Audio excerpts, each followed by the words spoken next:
नमस्कार दोस्तों, नागपुरी मैथ मनोरंजन यूट्यूब चैनल में स्वागत है। और आज का क्लास हमारा है समकोण त्रिभुज पर। अगर समकोण त्रिभुज का पार्ट 1 वीडियो अगर नहीं देखे हैं तो जाके पहले देख लें, तब ये हमारा दूसरा वीडियो बहुत अच्छी तरीक़ा से समझ में आएगा। तो हमारा समकोण त्रिभुज में आज हम पढ़ेंगे, जानेंगे कि इसमें क्या क्या पूछा जाता है और यानी परीक्षा की दृष्टि से जितना भी इम्पोर्टेंट है ना वो सब जानेंगे। ठीक है। तो समकोण त्रिभुज में हम आपको तो पता होगा, इसको कर्ण कहते हैं, इसको आधार कहते हैं और इसको लंब कहते हैं। ठीक है। लंब कहते हैं, इसको छोटा h से सूचित किया जाता है, इसको b से सूचित किया जाता है और ये p से सूचित किया जाता है।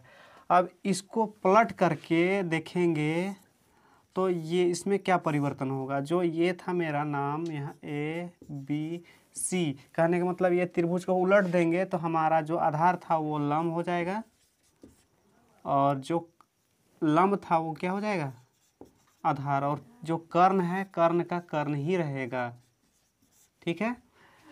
अब इस त्रिभुज में क्या क्या पूछा जाएगा उसके बारे में डिटेल से जानते हैं। समकोण त्रिभुज में तो समकोण त्रिभुज में सबसे पहला क्षेत्रफल दिया रहेगा इसका। ठीक है। क्षेत्रफल दिया रहेगा, उसके बाद पूछ देगा या तो लंब निकालने बोल दिया जाएगा या फिर कर्ण निकालने बोल दिया जाएगा या आधार, तीनों में से कोई एक चीज़ निकालने बोला जाएगा। ठीक है। अब दूसरा क्या पूछेगा, कर्ण दिया रहेगा, कर्ण और लंब। ठीक है। कर्ण और लंब, कर्ण और लंब दिया रहेगा तो आधार पूछ दिया जाएगा। और जब कर्ण और आधार दिया रहेगा तो लंब पूछ दिया जाएगा। और जब आधार और लंब दिया रहेगा तो कर्ण पूछ दिया जाएगा। अब दूसरा है, अगला है हमारा परिमाप दिया रहेगा। तो परिमाप दिया रहेगा तो हमारा कर्ण, लंब या आधार, तीनों में से कोई एक पूछा जाएगा। ठीक है।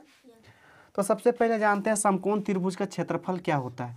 1/2 आधार गुने ऊंचाई, हमारा ये समकोण त्रिभुज का क्षेत्रफल निकालने का सूत्र है। अब इसका परिमाप क्या होता है, समकोण त्रिभुज का परिमाप क्या होता है, या कोई भी आकृति का हम बात करें ना, उसका परिमाप क्या होता है कि उसका भुजा का लंबाई को जोड़ दो तो हमारा क्या होगा, परिमाप हो जाएगा। तो इस समकोण त्रिभुज में क्या है, लंब दिया है प्लस आधार प्लस कर्ण, तीनों भुजा का मान जोड़ देंगे तो क्या हो जाएगा, हमारा परिमाप होगा ना। तो इसी को हम कह सकते हैं परिमाप, कर्ण और लंब प्लस आधार प्लस कर्ण। ठीक है। समकोण त्रिभुज का परिमाप। ठीक ना।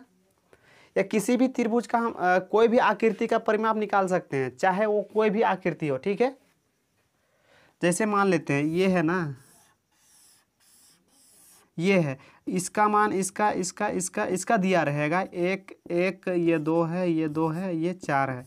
तो इसका परिमाप जब पूछा जाएगा तो क्या करेंगे, सभी भुजा की लंबाई को क्या करेंगे, जोड़ देंगे तो क्या होगा, हमारा परिमाप हो जाएगा। ठीक है। अब समकोण त्रिभुज में पाइथागोरस ने बताए थे कि क्या बताए थे, एक बार लंब का स्क्वायर किए। ठीक है। उसके बाद एक बार आधार का स्क्वायर किए और एक बार कर्ण का। तो जब तीनों भुजा का स्क्वायर किए ना तो इसमें क्या पता चला कि जो लंब और आधार का स्क्वायर करके जोड़ देने पर किसके बराबर हो जाएगा, कर्ण के बराबर। तो इसी को ना पाइथागोरस ने नाम दिया पाइथागोरस परिमेय। क्या बोला,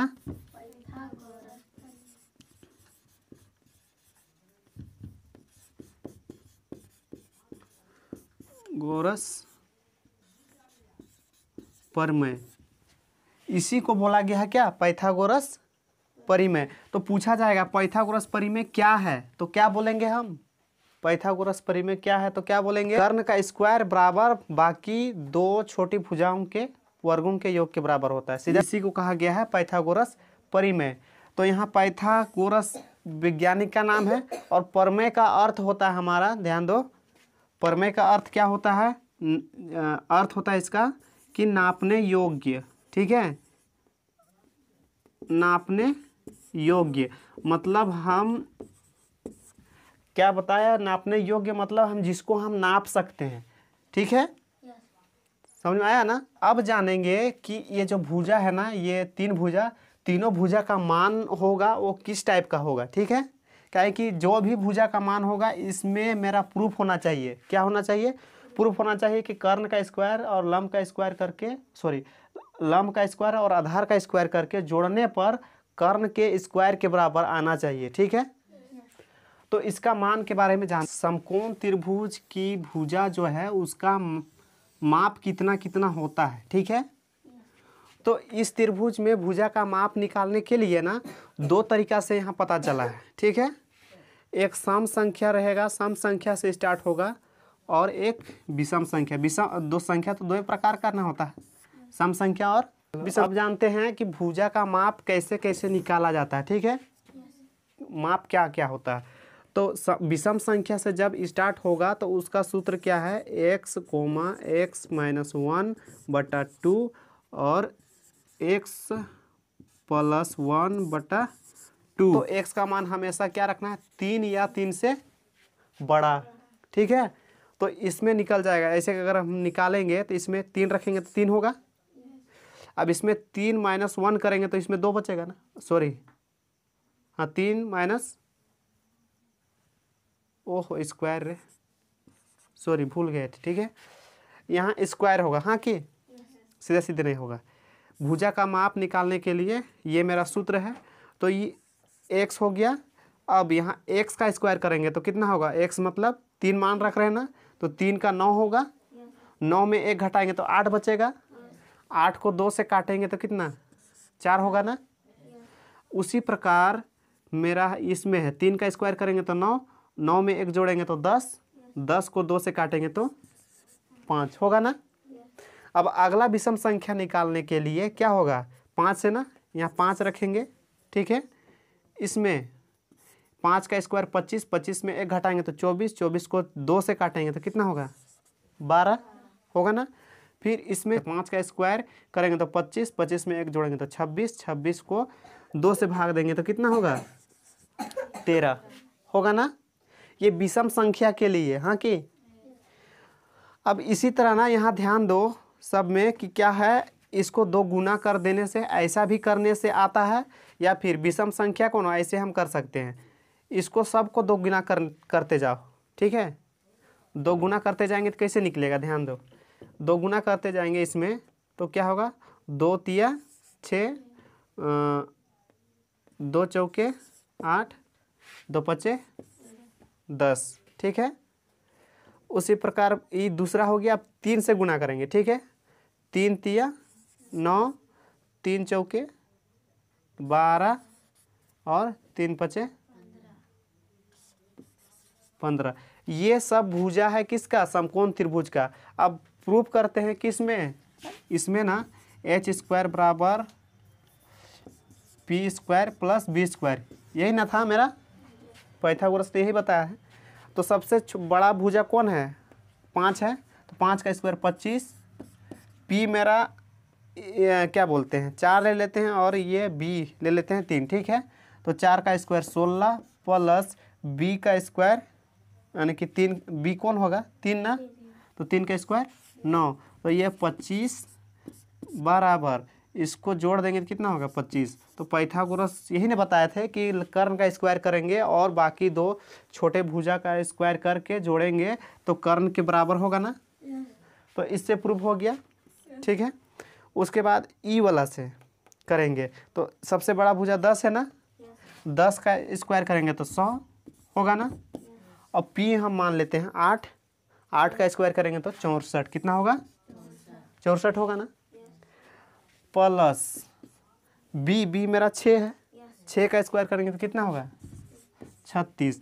अब इन दोनों को जोड़ दो, कितना होगा? 100 होगा कि नहीं होगा? बराबर आ गया ना। तो पता चल गया तुम लोग को कि समकोण त्रिभुज की भुजा का माप निकालने के लिए मेरा विषम संख्या का ये है मेरा सूत्र, ठीक है। ठीक है, अगर कोई संख्या मान लेते हैं यहाँ 2 3 5 दिया रहेगा, तो ये समकोण त्रिभुज की भुजा है कि नहीं है, इसमें बैठाएंगे। अगर बराबर आ गया समझो कि समकोण त्रिभुज की भुजा है, नहीं तो नहीं है। इसको अगर हम बैठा के देखेंगे तो सबसे बड़ी भुजा हमारा 5 है ना, तो 5 का स्क्वायर 25 बराबर पी का मान लेते हैं 9 का 3 का स्क्वायर 9 और 2 का स्क्वायर 4 होगा ना। तो 25 बराबर इनको जोड़ देंगे तो कितना होगा 13 ना। तो क्या दोनों तरफ बराबर आया? नहीं। तो ये समकोण त्रिभुज की भुजा है? नहीं। समकोण त्रिभुज की भुजा होने के लिए दोनों साइड क्या होना चाहिए? बराबर होना चाहिए। तो पाइथागोरस ने यही बताए थे, ठीक है। तो ये विषम संख्या के भुजा माप करना पता चल गया। अब सम संख्या के बारे में जानेंगे, ठीक है। सम संख्या निकालने के लिए क्या करना पड़ेगा? x, x स्क्वायर प्लस 4 बट्टा 4 x स्क्वायर, इसमें माइनस, शुरू में माइनस किए थे ना, माइनस, तो यहाँ प्लस 4 बट्टा 4। तो सम संख्या निकालने के लिए भुजा का माप, ठीक है, सम संख्या से अगर निकालेंगे समकोण त्रिभुज की भुजा की माप, तो ये मेरा सूत्र है, ठीक है, इसी से निकलेगा। तो x का मान हमेशा क्या रखना है इसमें? 6 या 6 से 6 या 6 से बड़ा रखना है, ठीक है। 6 के बराबर रखना है या तो 6 से बड़ा। तो इसमें निकाल के देखते हैं, ठीक है, इधर ध्यान दो। तो x का मान यहाँ 6 रखते हैं तो 6 होगा। अब 6 का स्क्वायर 36, 36 में 4 घटा देंगे तो कितना होगा? 32 ना। तो 32 को 4 से काटेंगे तो कितना होगा? 8 होगा ना। होगा कि नहीं होगा? होगा। अब इसमें करेंगे 6 का स्क्वायर 36, 36 को 36 में 4 जोड़ देंगे तो कितना होगा? 40, 40 को 4 से काटेंगे तो क्या होगा? 10। तो इसको हम प्रूव करके देखते हैं इसमें होता है कि नहीं होता है, ठीक है। तो ध्यान दो, ये तो किए ना। इसी तरह से हम x का मान एक बार 6 रखे, उसके बाद 8 रखेंगे, उसके बाद 10 रखेंगे, इस तरह से बहुत सारा निकाल सकते हैं ना। निकाल सकते हैं। और दूसरा ये हम सीखे थे, पहला वो दूसरा हो गया। ये पहला विषम संख्या निकालने के लिए 3 से। और एक चीज़ पूछा जाएगा, समकोण त्रिभुज में सबसे बड़ी भुजा बोलते हैं, लगातार संख्या में आने वाली भुजा का मान क्या होगा? 3 4 5। ये लगातार है ना, 3 4 5। इसके अलावा कोई है क्या लगातार? ये नहीं ना है। 6 8 10 है, 9 12 15 है, लगातार है क्या? तो इसमें एक क्वेश्चन बनता है 3 4 5 से, ये क्वेश्चन बनता है कि लगातार संख्या में आने वाली समकोण त्रिभुज की भुजा कौन है, कौन सा है? तो 3 4 5 है, ठीक है, समझ आ गया ना। अब पहला त्रिभुज बनने का कंडीशन 3 4 5 है ना।